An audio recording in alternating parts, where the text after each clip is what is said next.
Bonsoir à toutes et à tous, bienvenue. Je suis ravi de vous accueillir pour notre premier jour de notre programme webinaire Lipanda. Je suis Monsieur Yengo Fidel, je suis modérateur de cette session et responsable provincial à Horizon International. En effet, Horizon International est spécialisé dans le développement durable et l'environnement. Nous allons passer ensemble environ 1 heure à explorer les fondamentaux de la RSE. Le thème que nous allons développer aujourd'hui est les bases et fondamentaux de la RSE.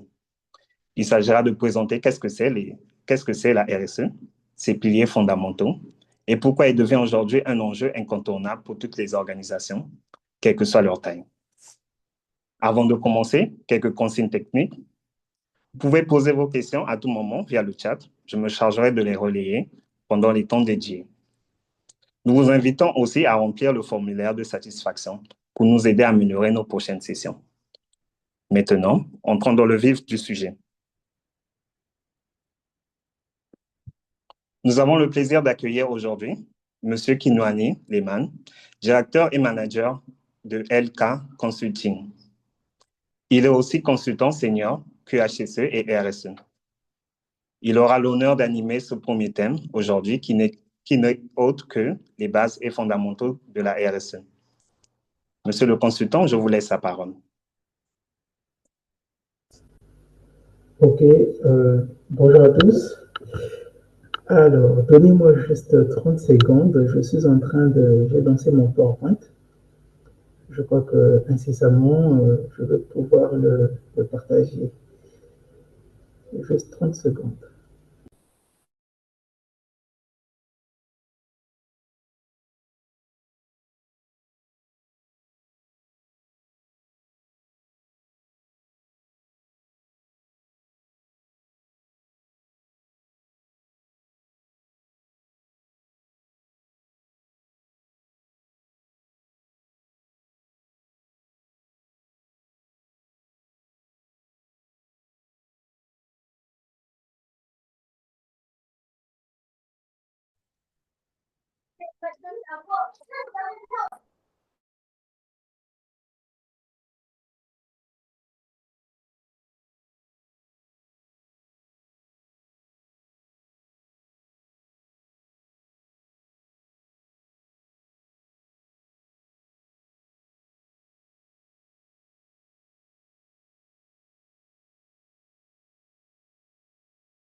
Ok.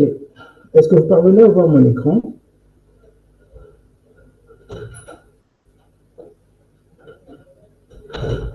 Allô, allô?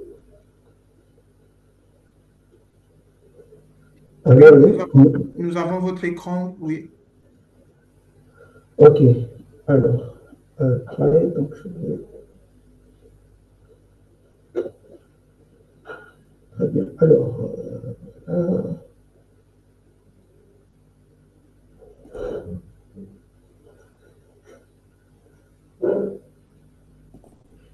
Gadlo vraiment mais ça mon amour tient obéi c'est cangri hein.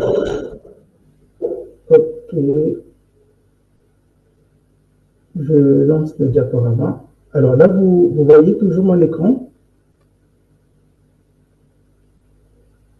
Oui, nous avons l'écran, mais pas encore le diaporama. Allô? Nous avons votre écran, mais pas encore le diaporama. D'accord, ça charge. Signalez-moi dès que le diaporama apparaît. Super. On vous le signale. Ok, d'accord. Voilà. Alors, bonjour à tous. Je suis Leman Kinouani, fondateur du cabinet LK Consulting, donc consultant donc de ce cabinet, en ESG, RSE et QHSE, mais également en environnementaliste.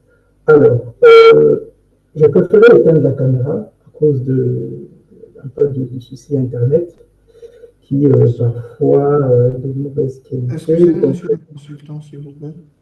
oui, Vous avez partagé l'écran, vous n'avez pas partagé l'écran du diaporama. Veuillez arrêter le partage puis recommencer le partage en partageant l'écran du diaporama. alors c'est bizarre de mon côté ici. Euh, un instant alors. Bizarre.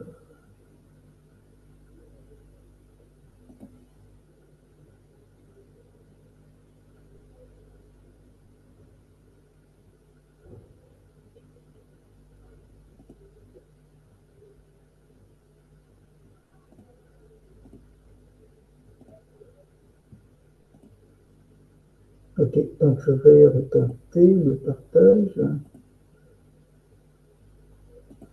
Voilà.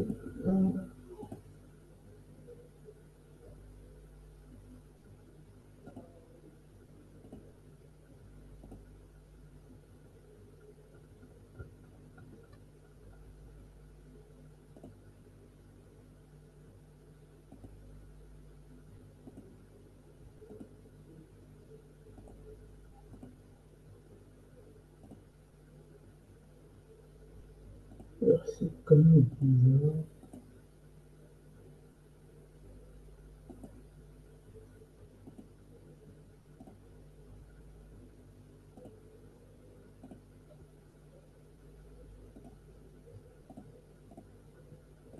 Ouais.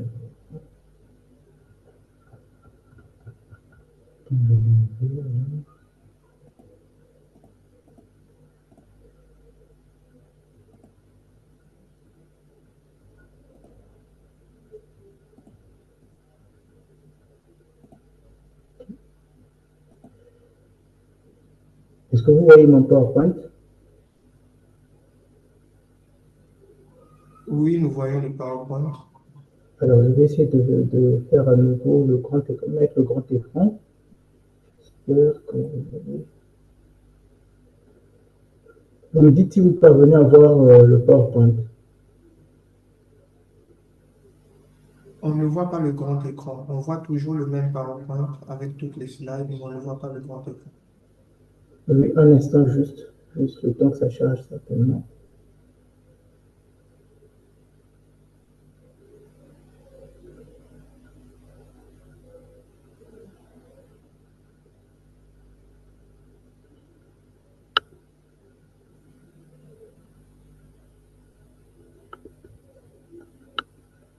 Toujours pareil? Toujours pareil. Normalement, il faudrait que vous nous partagez l'écran, le grand écran. Justement, j'ai lancé le partage déjà. Moi, de mon côté, je suis déjà en mode diaporama. Je ne comprends pas pourquoi il y a ce décalage. Bon, anyway, si c'est pour ne pas que nous puissions perdre du temps, je vais enlever le mode diaporama je vais essayer un peu d'agrandir mon écran. Pour ne pas que nous puissions perdre du temps. Je ne sais pas pourquoi est-ce que c'est pareil.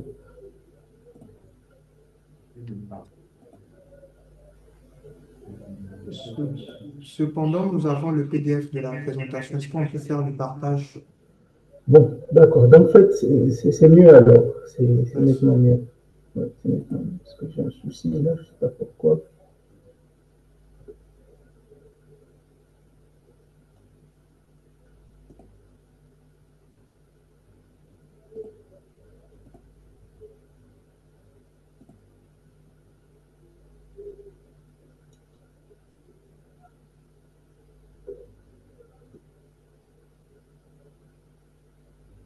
Tout le monde a l'écran, c'est bon.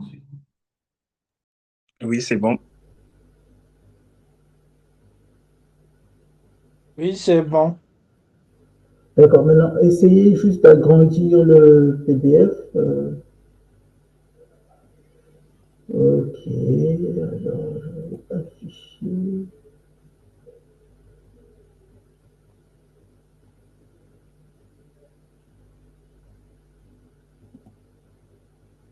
Très bien. Alors, encore une fois, désolé pour ce désagrément. Comme je le disais, je suis Leman Kinoni, consultant ESG RSE et QHSE, mais également environnementaliste du cabinet LK Consulting. Suivant.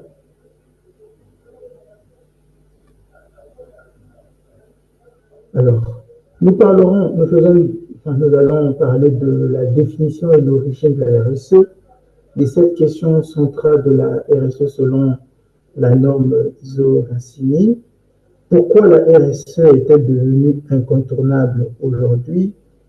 Quelques idées reçues à déconstruire sur la RSE et puis nous allons faire une conclusion pour résumer un peu les points que nous venons d'aborder.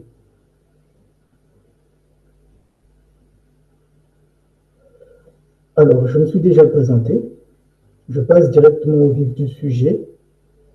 Pourquoi parlons-on de RSE aujourd'hui? C'est un concept que nous entendons de plus en plus. Pourquoi parlons-on de RSE aujourd'hui?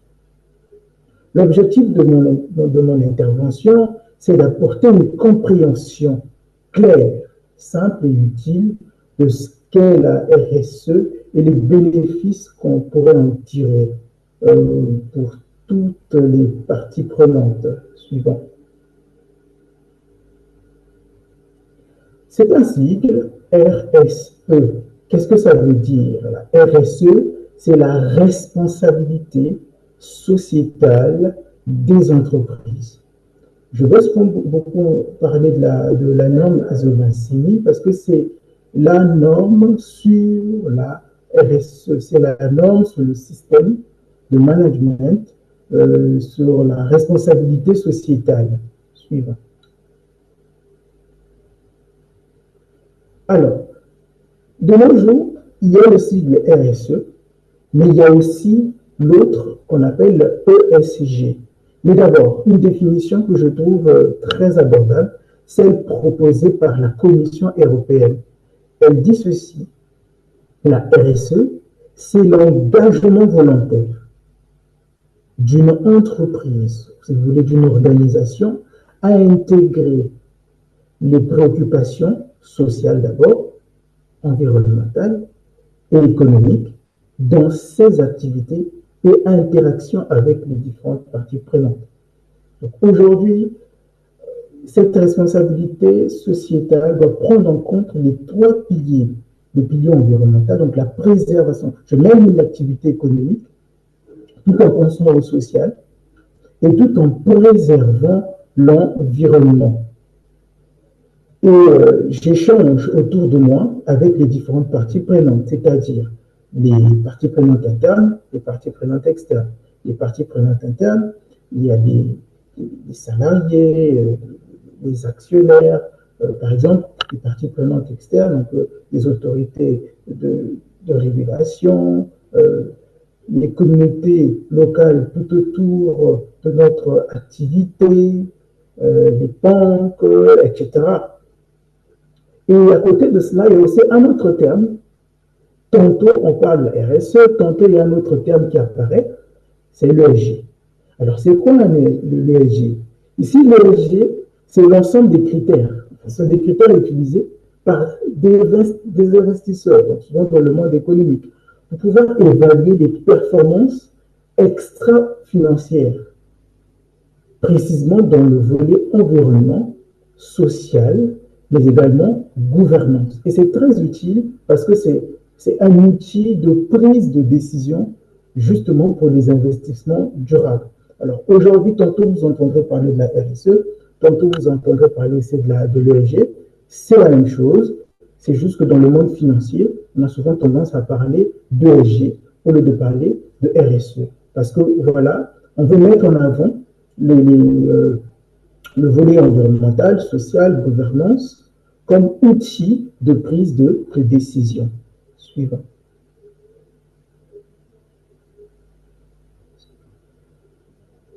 Alors, je vous donne là la définition de la norme ISO 26000 de la RSE, ce que la norme ISO 26000 dit de la RSE. C'est une responsabilité d'une organisation vis-à-vis des impacts de ses décisions et de ses activités sur la société et l'environnement. Ce qui se traduit donc par un comportement éthique et transparent. Et tout ceci contribue au développement durable, y compris la santé, en intégrant aussi le bien-être de la société. Il y a aussi la prise en compte des attentes, du retour de ces différentes parties prenantes, sans oublier le respect de la loi, le respect des normes. Donc le respect des lois en vigueur est compatible aux normes internationales de comportement et intégré également dans l'ensemble de l'organisation de l'entreprise et mise en œuvre dans ses relations. Alors, ici, quand on parle de responsabilité, par exemple, on voit là, on voit que l'organisation, structure privée, publique, ONG, etc., est redevable de ses impacts, c'est-à-dire que ces impacts soient positifs ou négatifs. On parle aussi de ses activités économiques, les produits ou les services qu'offre la société ou l'organisme. On parle là de société et de l'environnement parce que c'est deux sphères importantes. On parle d'éthique et de transparence parce que là, ce sont des valeurs, ce sont des fondements très importants. Et on parle de développement durable. Une des définitions, c'est quoi le développement durable? Le développement durable, c'est le développement qui répond aux besoins du présent, mais sans compromettre la capacité des générations futures de répondre aux leurs. Donc, on consomme aujourd'hui tout en pensant à ceux-là qui viendront après nous, parce que les ressources que nous utilisons sont limitées.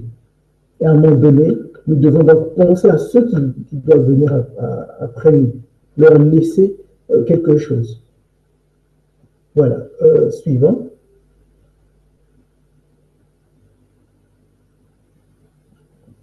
Alors, où est-ce qu'on peut appliquer la RSE? La RSE peut être appliquée dans tout organisme. Je commence là, par exemple, par les grandes entreprises et multinationales. Pourquoi? Eh bien, parce qu'il y a une forte exposition réglementaire, mais également médiatique. Il y a des lois, il y a une grande pression médiatique, il y a des pressions réglementaires. Aujourd'hui, on parle dans l'Union européenne de la CSRD, on parle de la taxonomie verte. Certains d'entre vous en ont déjà entendu parler. Il y a aussi des obligations de reporting extra-financier. Aujourd'hui, les grands groupes doivent produire, doivent élaborer de manière périodique leurs performances extra-financières. On parle là de quelles sont leurs performances en termes d'initiatives environnementales, d'initiatives sociales, mais en termes d'éthique ou gouvernance. Donc là, on parle des grands groupes, des multinationales, Total Energy, Eni, Apple, Facebook, etc. On parle aussi des entreprises cotées en bourse sont susceptibles également d'intégrer la RSE ou l'ESG. Parce que là, effectivement, il y a des critères qui sont imposés, des critères ESG ou RSE, qui influencent la valorisation en bourse. Il y a les entreprises du secteur extractif, industriel, énergétique. Pourquoi? Parce que ce sont des secteurs qui polluent énormément. Ce sont des secteurs dont les activités vont influencer grandement l'environnement, vont avoir des impacts parfois négatifs, dont il faudra mettre en place un plan pour pouvoir les minimiser, les supprimer, les réduire, voyez, ou encore pour pouvoir compenser, dans le cas précis, les émissions de ces activités-là. On va parler aussi des entreprises sous-traitantes ou fournisseurs de grands groupes. Vous voyez, dans le cadre de la République du Congo, nous avons les grands donneurs d'ordre. On parle là de Eni, on parle de Total, on parle de Perenco et compagnie. Donc, toutes ces entreprises-là vont vouloir travailler avec des fournisseurs et ils vont leur imposer leurs engagements, leurs valeurs, leur culture RSE. Et certainement, ça ne paraîtra pas étrange. De nos jours, beaucoup d'entreprises imposent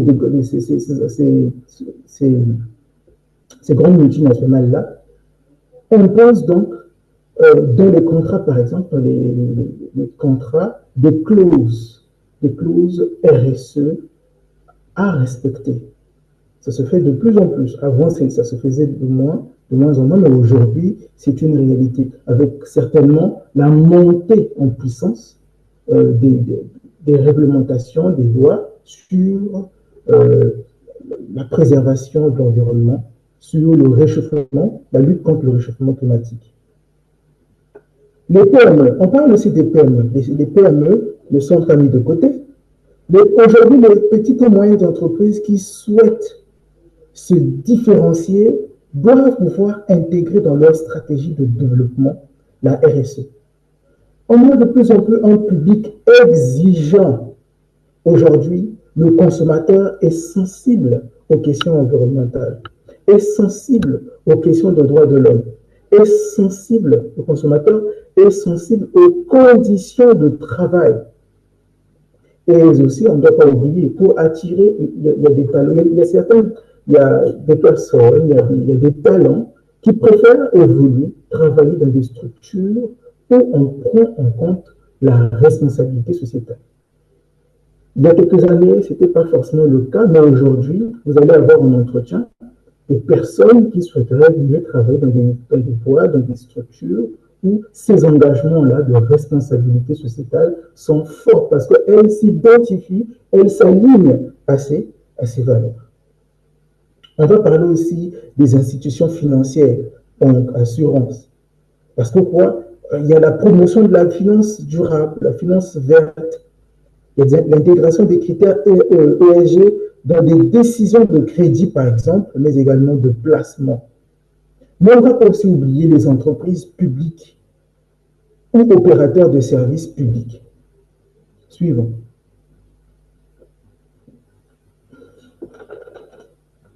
Alors, pour ce qui est de l'historique de la RSE, il y a beaucoup de dates à retenir.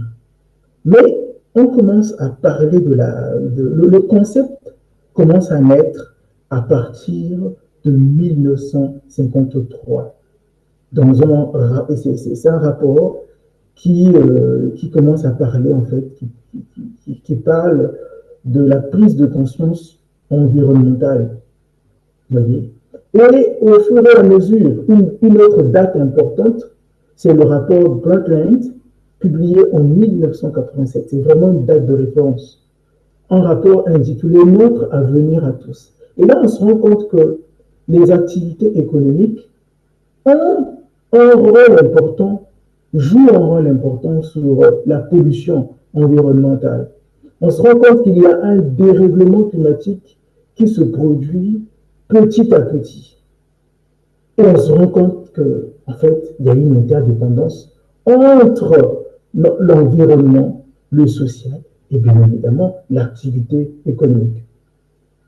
1997, deux dates, il y a le protocole de Kyoto, mais on parlera aussi du GRID, le Global Reporting Initiative, qui est en fait une norme qui représente les standards de bonnes pratiques dans ce qui est en ce qui concerne le reporting ESG, si je peux le dire ainsi. Donc, tout ce qui se fait de mieux, tout ce qui se fait de bon en termes de reporting on trouvera dans cette norme, dans ce standard. Donc, le reporting fournit des informations liées aux externalités, soit positives ou négatives, impactant le développement durable d'une organisation. Donc, lorsqu'on fait de la RSE, on va souvent se référer aux grilles pour pouvoir mettre en place les différents indicateurs de durabilité dont nous avons besoin.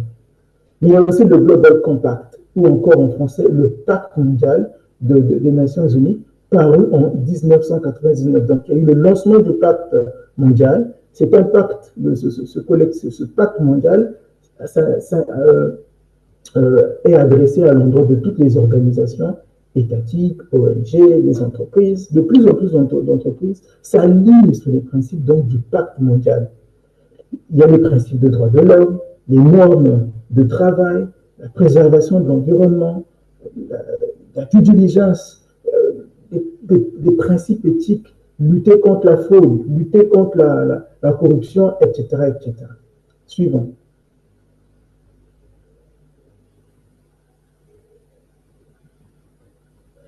Alors, il y a la norme ISO 26000, qui est notre référentiel sur la responsabilité sociétale des entreprises ou des organismes, paru en 2010. La norme donne un canevas, les lignes directrices à suivre pour pouvoir implémenter la démarche qu'est la RSE. Il y a aussi les objectifs de développement durable. Ces objectifs-là sont au nombre de 17. Donc, c'est pas mal d'objectifs. Lutter contre la fin du monde, l'éducation, la santé, la bonne gouvernance et bien d'autres encore. Et on parle aussi de la conférence de parties. Aujourd'hui, la conférence de parties, chaque 2 ans, tous les pays au travers le monde, ou presque, doivent se réunir dans une grande métropole, dans une grande ville, pour pouvoir traiter des questions liées à la préservation de l'environnement, des questions liées au climat. Alors, la COP 2015 marque un tournant, parce qu'il y a des engagements que les États ont pris de façon multilatérale, de façon collective, de pouvoir réduire la température, de ne pas dépasser le seuil de 2%.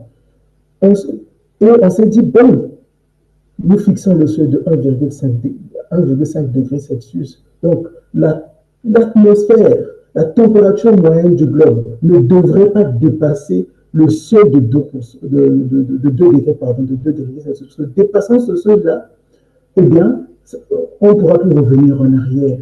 Les conséquences du réchauffement climatique seront de plus en plus accrues. La montée des eaux, la sécheresse extrême. Et donc, chaque pays devait donc présenter un plan ambitieux en vue de réduire ses émissions de gaz à effet de serre. Donc, c'est la contribution qui est prévue au niveau national. Donc, chaque État élabore un CPDN, une contribution prévue au niveau national, donc un plan ambitieux en vue de réduire les émissions de gaz, ces émissions de gaz à effet de serre. Et c'est souvent parfois revu chaque 2 ans. Est-ce que les objectifs ont été atteints? Si ces objectifs n'ont pas été atteints, pourquoi? On essaie un peu de recalculer, de revoir. Et là, on parle de 2021. Et plus récemment encore, un tournant majeur. Eh bien, l'avis consultatif pris par la Cour internationale de justice, qui est la plus grande sommité dans le domaine législatif, dans ce qui est de la loi. Pourquoi est-ce que la date du 23 juillet 2025 est très importante? Parce que selon la Cour internationale de justice, la Cour précise que les États ont l'obligation de prévenir les dommages climatiques graves et réparer ceux causés.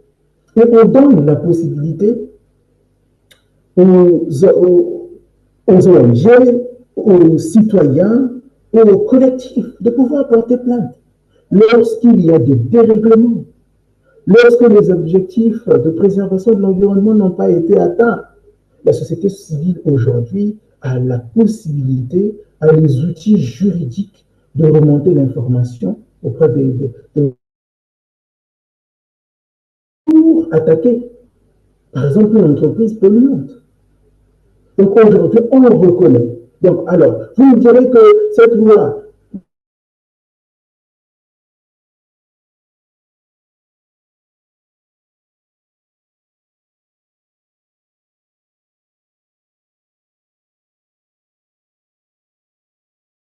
les entreprises qui polluent une grande part en termes de pollution, en termes de production de gaz à effet de serre. Et donc, par ricochet, par effet domino, il y aura donc des répercussions au niveau des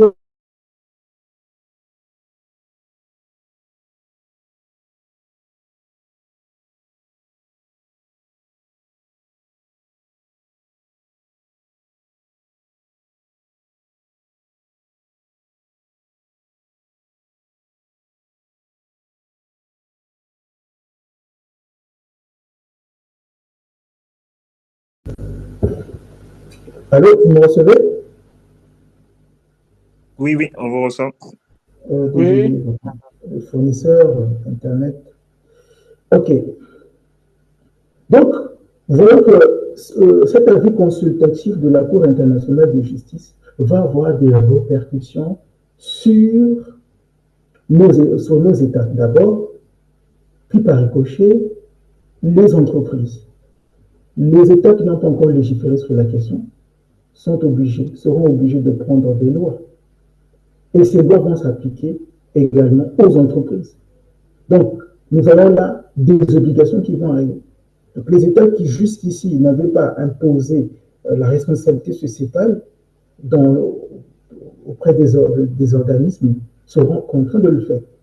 Et en l'État, il y a déjà, en Afrique en l'occurrence, des entreprises qui ont déjà initié, qui ont déjà amorcé les choses. Pas plus tard qu'il y a quelques semaines, il y a la Côte d'Ivoire qui a obligé à tous les organismes répondant à certains critères de produire chaque 2 ans leur rapport extra-financier. Et cela entre en vigueur à partir de 2028. Ça laisse donc le temps aux entreprises, aux organismes de pouvoir se former, de pouvoir se préparer. Ça arrive en Côte d'Ivoire, mais au Congo, ça va arriver, c'est pas très loin. Suivant.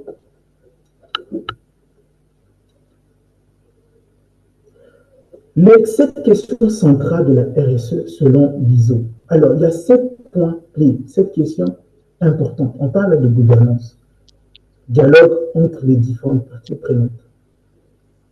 On parle de droits de l'homme, les droits de l'homme, les questions liées aux conditions de travail. Voyez, dans les droits de l'homme, on parlera de dialogue social, on parlera de la préservation de la santé des salariés. Donc, voyez, donc il y a pas mal de... Et là-dedans, en fait, il y a des domaines, ce qu'on appelle des domaines d'action. Donc, dans chaque ligne directrice, il y a ce qu'on appelle des domaines d'action, des domaines à suivre, des lignes à suivre qui vont nous aider donc à implémenter, à mettre en œuvre notre RSE. Il y a les questions relatives aux conditions de travail, il y a les questions sur l'environnement, il y a la préservation de la biodiversité, limitation de la pollution, etc., l'efficacité énergétique. On va parler également de communauté et développement local, c'est-à-dire tout autour de notre activité. Est-ce que notre activité n'influence pas la communauté locale, les populations riveraines, les populations autour, pas plus tard qu'il y a quelques semaines, pour ne pas faire de publicité, il y a un client que j'accompagne qui a bien intégré cette ligne directrice et donc qui a voulu mener une initiative ambitieuse sur le développement des communautés locales, à savoir une campagne de santé gratuite à l'endroit donc des populations. Donc ça s'inscrit là, dans ce cadre-là. Les questions relatives aux consommateurs, les questions de protection de données, satisfaction de la clientèle, etc., tout domaine d'action, la loyauté des pratiques. Donc, toutes ces lignes directrices, pardon, vont nous aider donc à déployer de manière globale notre responsabilité sociétale. Suivant.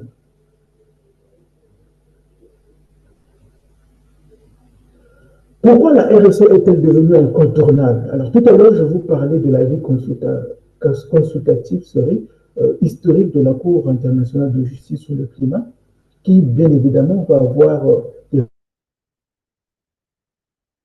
mener les entreprises, vont mener les États à mettre en place des plans stratégiques de réduction de leurs émissions de gaz à effet de serre. Ont vu d'être en deçà de la limite de 1,5 voire 2 degrés Celsius. Le 16 août 2022, au Congo, il y a une loi importante qui est parue au journal officiel. C'est la loi qui donne les orientations sur le développement durable. Je vais lire dans un article 19. Il est écrit: le secteur privé se conforme aux conditions de mise en œuvre de la responsabilité sociétale des entreprises ou organisations relatives au développement durable et qu'il présente périodiquement un rapport sur la mise en œuvre de son plan de développement durable ou de sa responsabilité à cet égard. Article 20. La périodicité, le format et le contenu du rapport sont fixés par voie réglementaire. Donc, c'est apparu au niveau du journal officiel en 2022. Et aujourd'hui, cette loi-là pose les bases donc dont je vous parlais, arriver à ce stade de produire, de faire un reporting extra-financier, donc un rapport ESG ou RSE de façon périodique, par exemple chaque année, comme on le voit ailleurs. Et donc, les limites au niveau de cette loi, c'est qu'on n'a pas encore les décrets, les arrêtés, les notes qui doivent préciser la périodicité, le format, le contenu, ne sont pas encore sortis. Ça n'a pas les autorités ne se sont pas encore statuées sur la question, mais ce n'est qu'une question de temps, ça va arriver. Comme on le voit un peu ailleurs, la Côte d'Ivoire, le Gabon, ça bouge beaucoup. Suivant. Alors, pourquoi la RSE est-elle devenue incontournable? Parce qu'il y a des avantages. L'amélioration de l'image et de la réputation. Une entreprise pétrolière qui ne met pas en place un plan ambitieux de préservation de l'environnement, par exemple, eh bien, il va y avoir prise de conséquences des pollutions. Ça sera largement médiatisé et c'est une mauvaise image. C'est le propre porté à cette entreprise-là, à cette société. Et aujourd'hui, on ne veut pas de scandale. Voilà pourquoi ces entreprises-là, surtout ces grandes multinationales-là, se sont alignées sur les principes de la RSE. C'est quoi? Il y a la préservation de l'image, fidélisation des clients et employés. Encore une fois, aujourd'hui, il y a des consommateurs qui sont de plus en plus exigeants. Les employés également qui s'alignent sur ces valeurs de RSE. Accès facilité aux finances durables, la meilleure gestion de risques et avantages concurrentiels. Aujourd'hui encore, certains managers, certains chefs d'entreprise, on va y revenir, prennent la RSE comme du marketing. Cela n'en est rien. Aujourd'hui, une société qui veut se développer, qui veut survivre demain, doit pouvoir intégrer dans sa stratégie la RSE.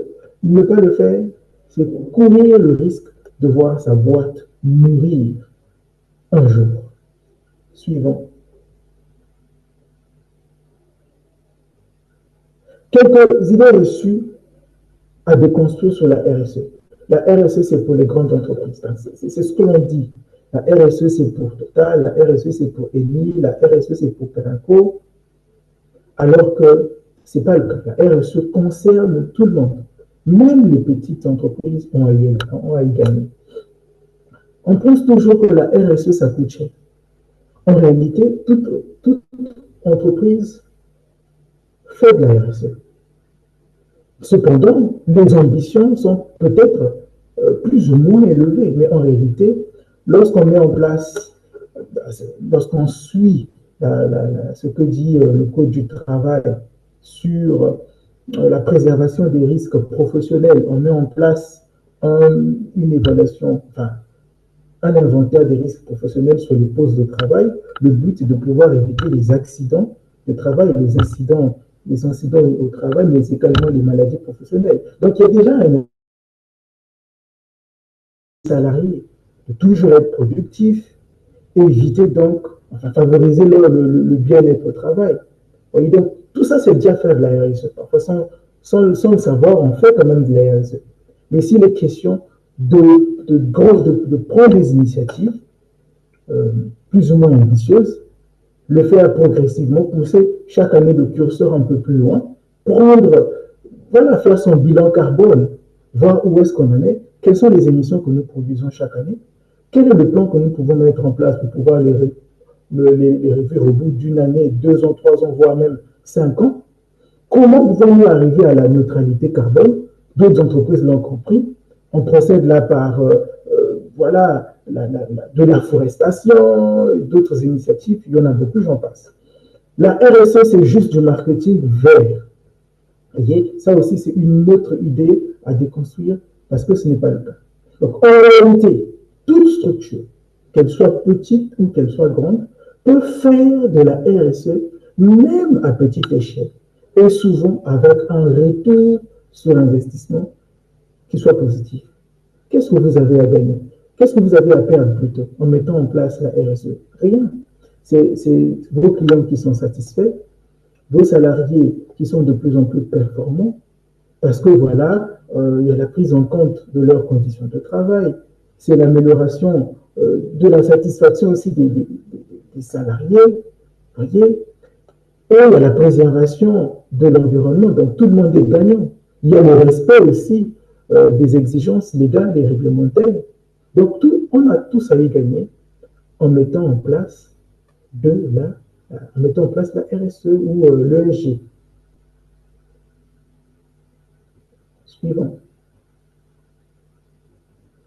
Voilà, donc nous avons abordé pas mal de points.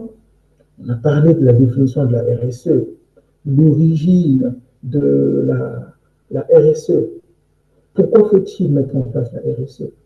Nous avons parlé des lignes directives, donc de la RSE, comment déployer la RSE, suivant donc ces différentes lignes qui, euh, qui elles-mêmes doivent suivre un certain cheminement, un certain processus qui se décline au travers leurs 39 domaines d'action. Donc, c'est un encouragement. Donc, la RSE est un chemin de progrès, mais pas une fin en soi. Donc, j'espère qu'au travers cette petite sensibilisation, cette petite sensibilisation va vous emmener à si ce n'est pas le cas en tout cas, à une prise en compte de l'aspect RSE dans le développement de votre activité. Et ça commence d'abord par cette étape qui consiste à se former, si ce n'est pas le cas, et à demander un accompagnement au besoin pour vous aider donc à mettre en œuvre la RSE ou à mettre en évidence votre performance ESG. Voilà, c'est tout pour moi. Si vous avez des questions, je suis à votre disposition. Merci. Merci, monsieur le consultant, pour ces partages très enrichissants. Nous allons ouvrir le temps aux questions-réponses. N'hésitez pas à poser vos questions dans le chat. Et n'oubliez pas aussi à remplir le formulaire de satisfaction pour nous aider à améliorer nos prochaines sessions.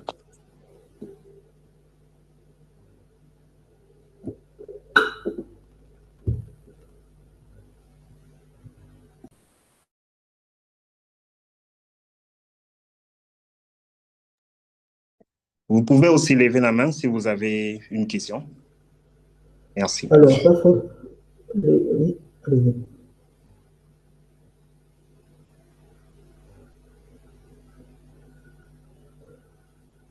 Si vous avez des questions, si vous avez des suggestions, si vous avez des remarques également, faire une contribution, voilà, nous sommes preneurs.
Nous avons une question. Oui. Avez-vous l'impression que le concept même de la RSE s'intègre dans les politiques des entreprises que vous accompagnez?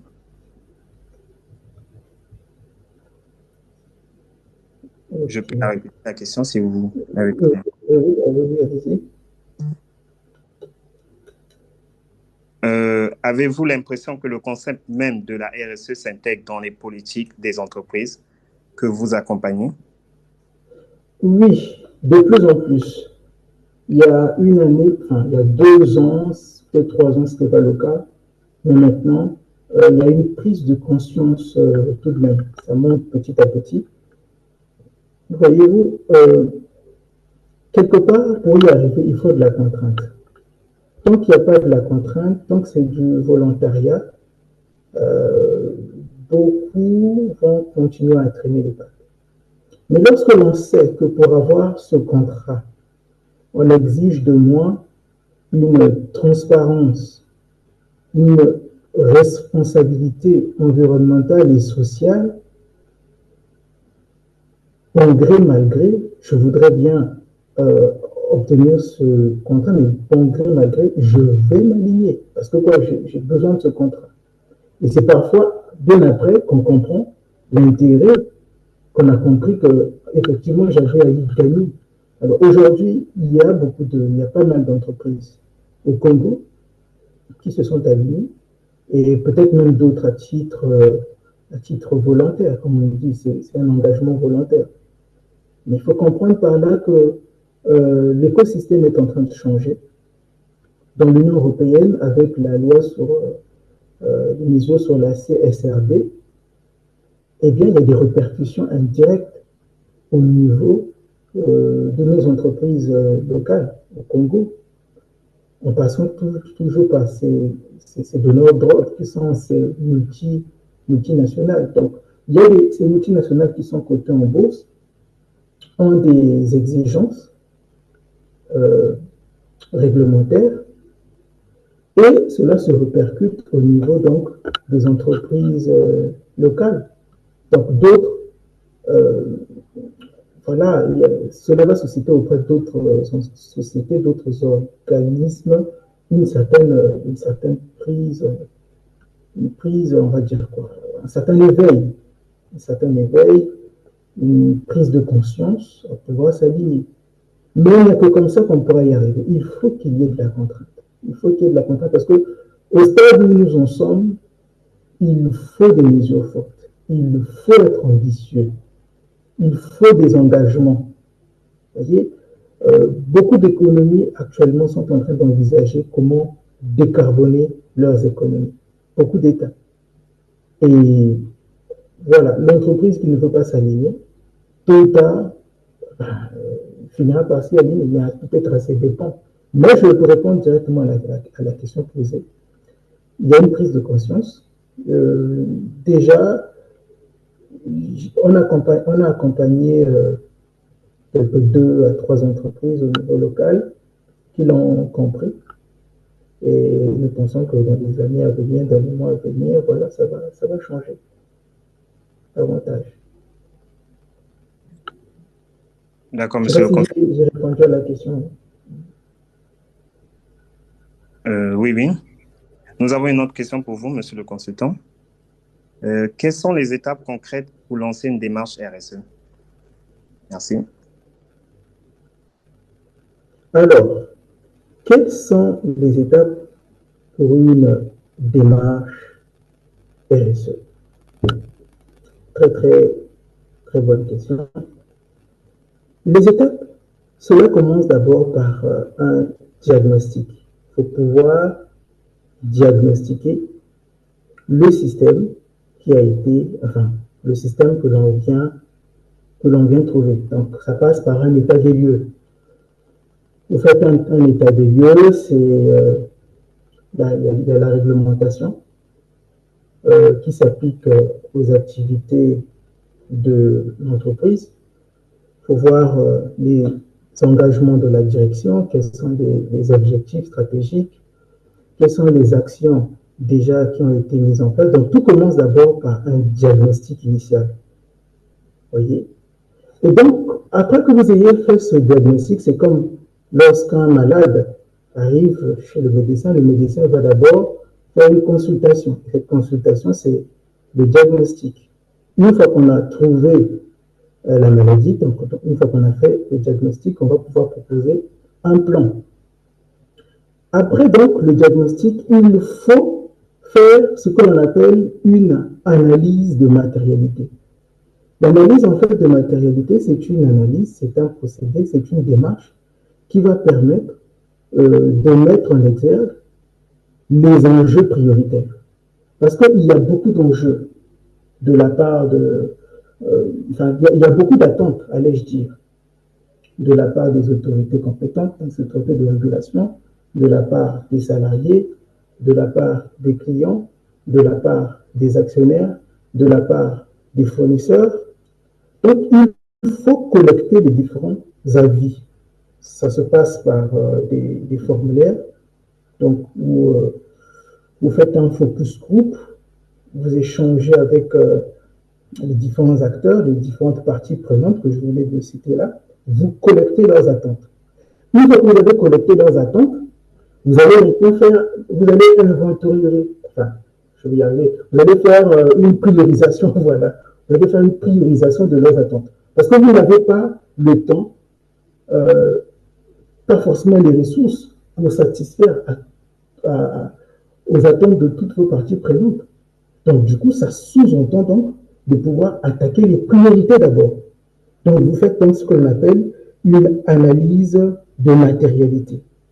Et donc, de cette analyse de matérialité va découler votre plan, voilà, votre plan d'attaque. Va découler donc la stratégie, l'orientation que devra suivre votre société. Il y en a qui seront par rapport aux attentes, qui seront orientés relations et conditions de travail. Il y en a qui seront orientés beaucoup plus préservation de l'environnement.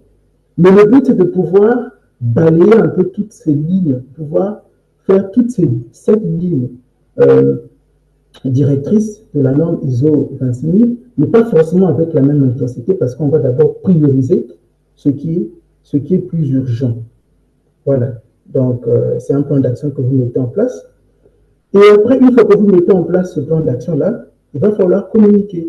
C'est une communication au niveau interne, mais aussi une communication au niveau externe.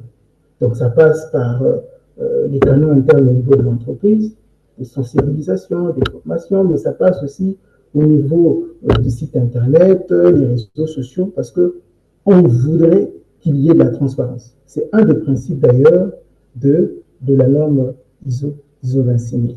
Puis vient ce qu'on appelle le reporting.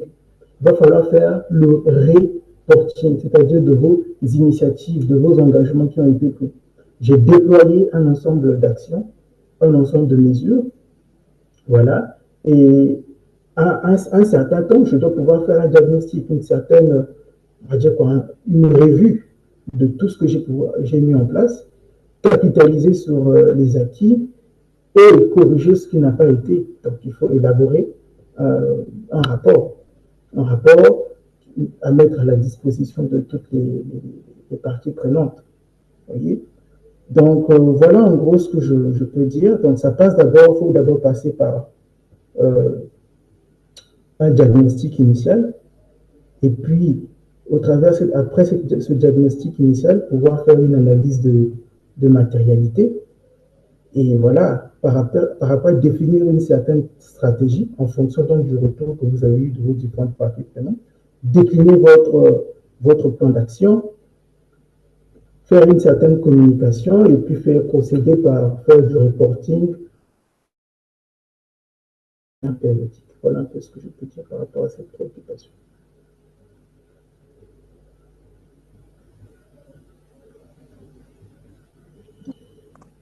Nous avons une autre question pour vous, monsieur le consultant. Comment définir une politique RSE?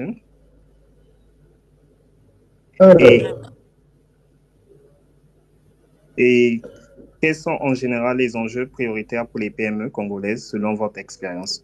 Sont-ils plutôt d'ordre stratégique ou plutôt opérationnel?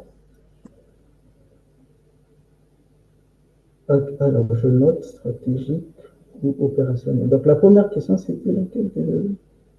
C'est quoi une politique RSE?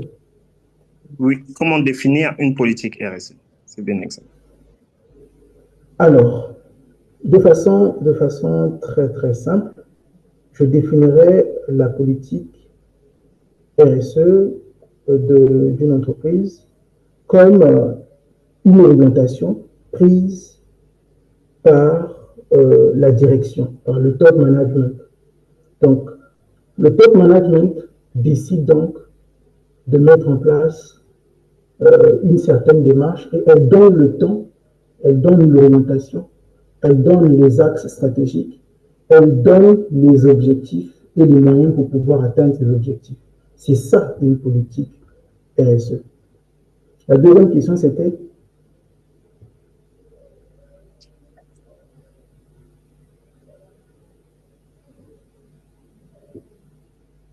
Vous me rappelez la deuxième question? On parlait de stratégique opérationnelle. La deuxième question, c'était quels sont en général les enjeux prioritaires pour les PME congolaises selon votre expérience? Sont-ils plutôt d'ordre stratégique ou plutôt opérationnel? Les enjeux pour les PME au niveau local, ce sont les deux. Les enjeux sont d'ordre stratégique, mais également opérationnel. Alors, il faut dire que je donne là une petite expérience que j'ai vécue. Il y a quelques mois, il y a une grande structure de la place dont je tais le nom, qui voulait garder son référencement auprès de Total. Et actuellement, Total a imposé à un certain nombre de ses fournisseurs, je ne sais pas si c'est tous les fournisseurs ou les fournisseurs d'une certaine catégorie, donc Total a imposé à ses fournisseurs-là de pouvoir s'aligner sur leurs engagements, leurs démarches RSE. Et donc cette structure, faisant de la RSE de manière, on va dire de manière non active, mais elle voulait formaliser les choses. Qu'est-ce qu'elle a fait? Elle a eu besoin d'un consultant. C'est comme ça que j'ai été appelé pour pouvoir donc décliner, faire un diagnostic, une analyse de matérialité, pour faire ressortir les priorités sur lesquelles il fallait d'abord s'appesantir. Voilà, tout en formalisant les choses, en mettant en place le système documentaire. Après le système documentaire, voilà, pouvoir sensibiliser en même temps la direction, sensibiliser les différents salariés, beaucoup de sensibilisation, d'autant plus que c'était une initiative qui n'existait pas encore. Donc, de façon très stratégique, nous avions défini les axes et cela s'est décliné de manière opérationnelle par le reporting qui se fait maintenant très régulièrement. Là, c'est le cas de Total. Mais le même client aussi a été fournisseur auprès de Eni. Et Eni aussi s'est aligné, a imposé à ses à ces fournisseurs de pouvoir donc s'aligner sur leurs engagements RSE. J'avais fait une formation il y a quelques semaines sur OpenIS, qui est donc leur outil qu'ils utilisent pour le reporting ESG, environnement social et gouvernance. Donc, je peux dire que voilà, pour la plupart de ces PME, les orientations sont d'ordre stratégique, mais également opérationnel. Voilà, donc voilà ce que je peux dire. Je ne sais pas si vous avez la satisfaction à la question qui a été posée, mais voilà ce que je peux dire. Merci.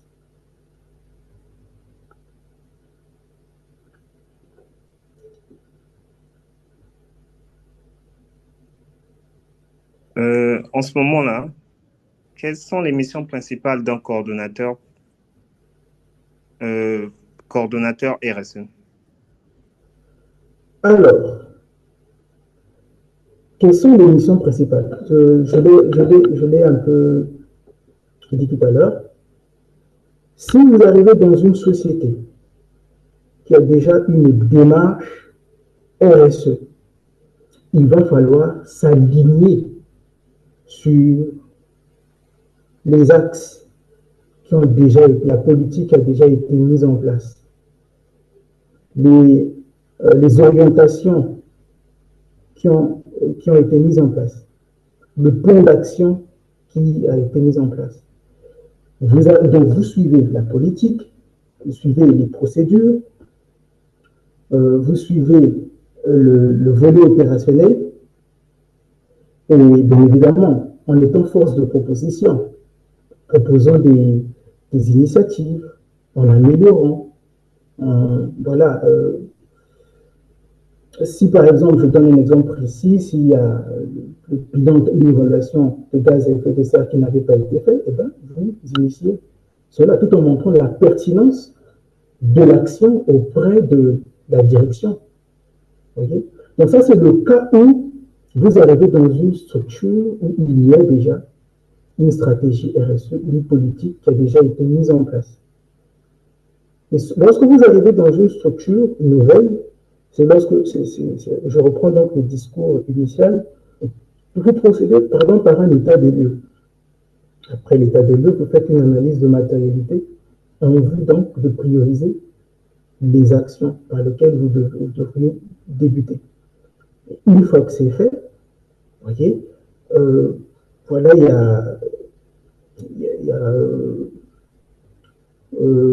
une fois que vous avez donc défini les différentes actions, alors ce qui s'ensuit, c'est de pouvoir mettre en place il y a aussi ce qu'on appelle les indicateurs de performance ou les KPI par rapport aux actions donc, que vous avez mis en place.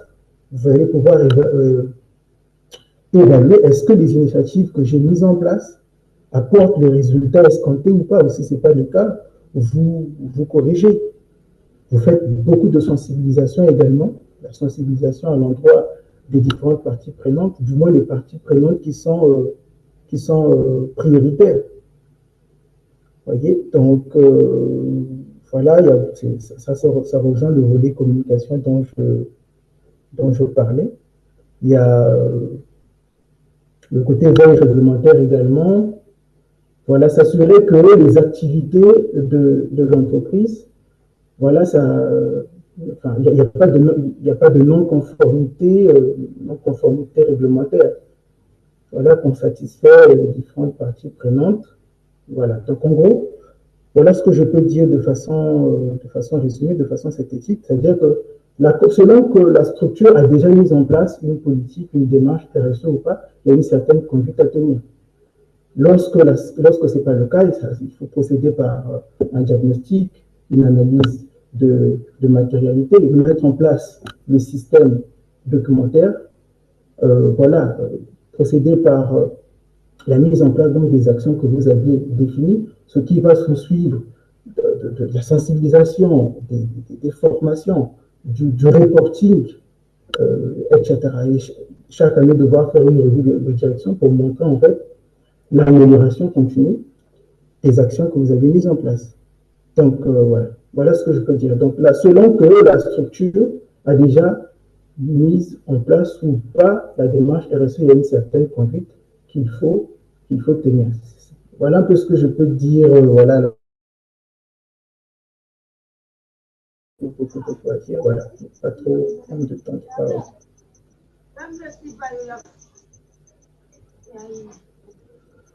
Après, s'il y a aussi des interventions, je ne suis pas le seul consultant, hein, s'il y a d'autres interventions également pour enrichir voilà, nos échanges, voilà, nous sommes prêts là. Très, très, très, très bonne question, question très pertinente. Madame Herman, on vous accorde la parole.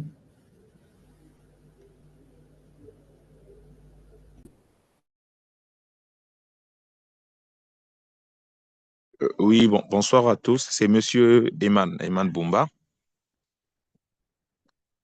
Vous me suivez? Oui, oui. Désolé encore, Monsieur Herman. Ok, donc bonsoir à tous. Oui, bonsoir. Je ne saurais poser à nouveau une question sans saluer l'initiative justement de cette structure et de notre panéliste de ce soir. Bravo et merci encore, surtout que c'est gratuit. Bref. Donc, j'ai une question et à la fois, je veux faire un constat. Est-ce que dans la politique RSE, avec l'état actuel, selon vos audits, vos résultats, vos diagnostics, et je remarque que les axes les plus abordés ou accompagnés en matière de RSE touchent plus le côté éducation, l'environnement, santé, un peu de sport. Mais on voit très peu d'accompagnement culturel.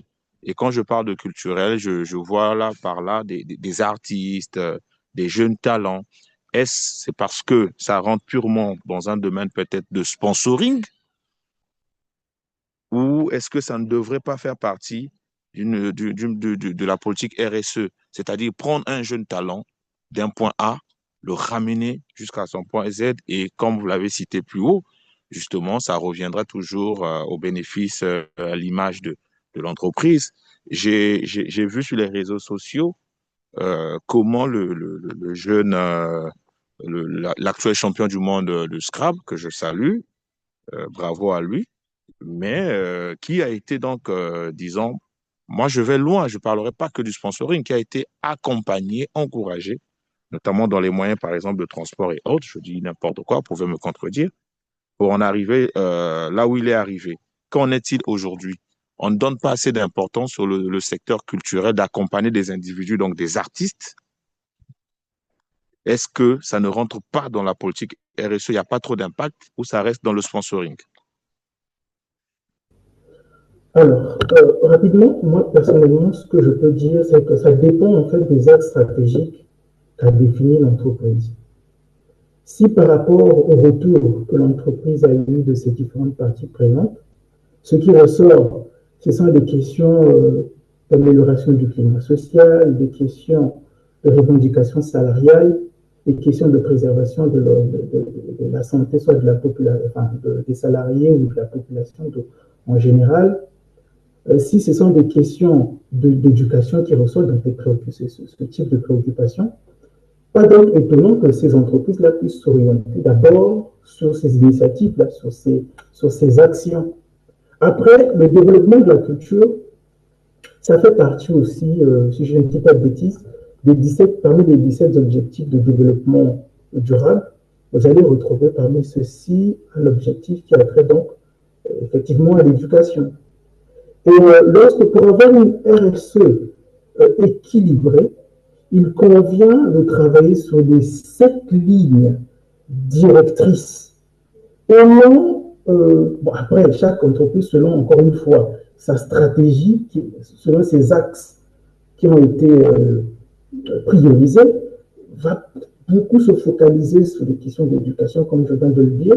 Ça dépend, encore une fois, de l'analyse des matérialités. Sinon, il va falloir équilibrer les choses, mener des actions suivant donc les 7 lignes, directrices de la norme ISO 26000. Donc voilà un peu moi ce que je peux dire rapidement. D'accord. Merci. Je comprends.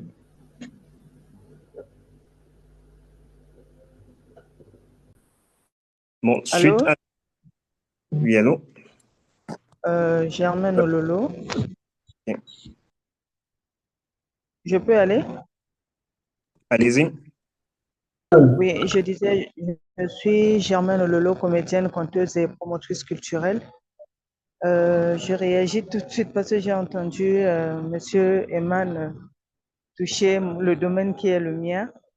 Alors, le problème de l'accompagnement culturel demeure peut-être une question politique aussi, parce que nous nous disons qu'aujourd'hui, un créateur, quel que soit son talent, quand il a fini de préparer son travail, la première des choses qu'il puisse attendre, c'est trouver un lieu pour présenter ce travail.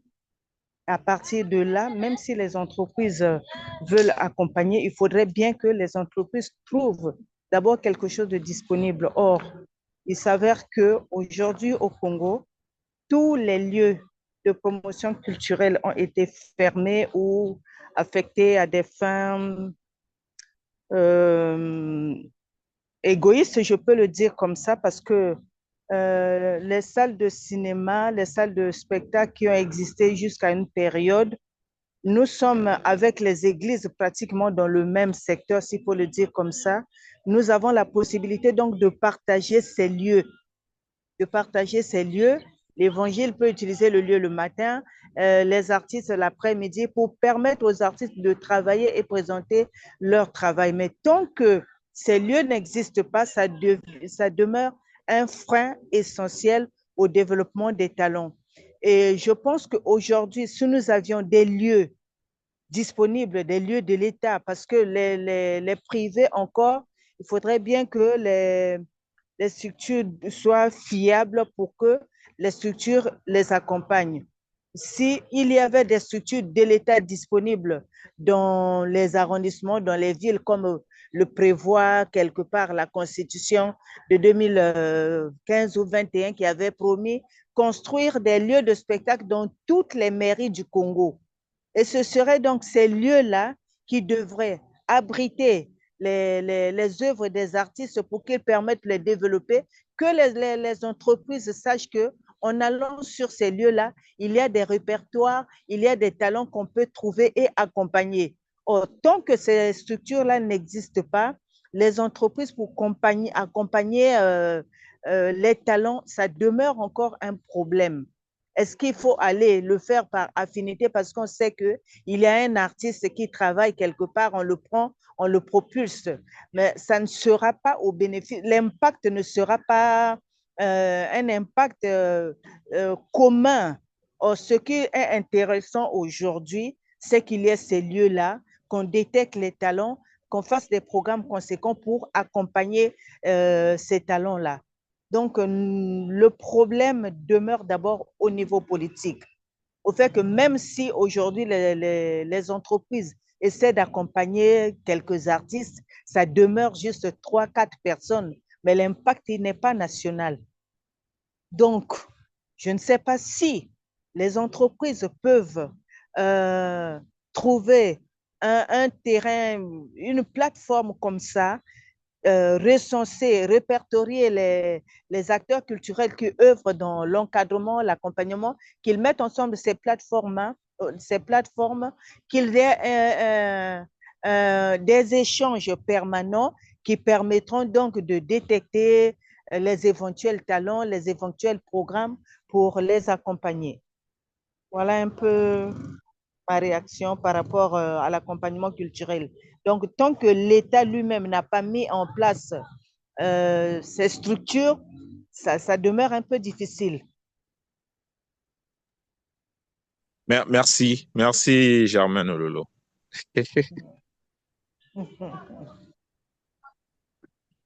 Oui. Bon, on nous signale que le temps est écoulé. Je crois qu'on va mettre un terme, c'est ça? Oui, oui. Suite à des pointes, nous allons devoir arrêter avec les questions. Un grand merci à toutes et à tous pour votre participation active.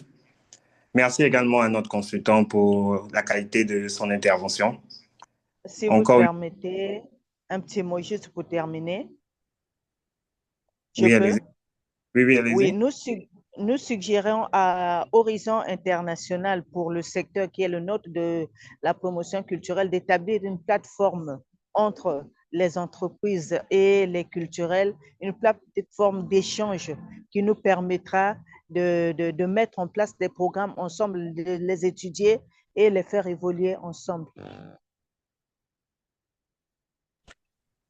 Ok, d'accord. Nous allons tenir en compte votre suggestion et l'analyse. Et encore, avant de nous quitter, n'oubliez pas de remplir le formulaire de satisfaction. Très bonne fin de soirée à toutes et à tous. À nous revoir le vendredi prochain pour la deuxième session. Merci, ne ratez pas. Juste pour préciser, alors il y en a qui ont demandé, je crois, dans le chat, s'ils pouvaient avoir le PDF. Je crois, oui. La question a été posée dans le chat. Le PDF pourra peut-être partager gratuitement, hein, il n'y a pas de souci.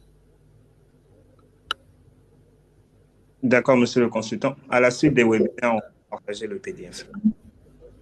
Si on peut le renvoyer par mail, par mail. Ou par WhatsApp, je ne sais pas. Par mail, par mail. D'accord. Merci. Ok. Merci beaucoup.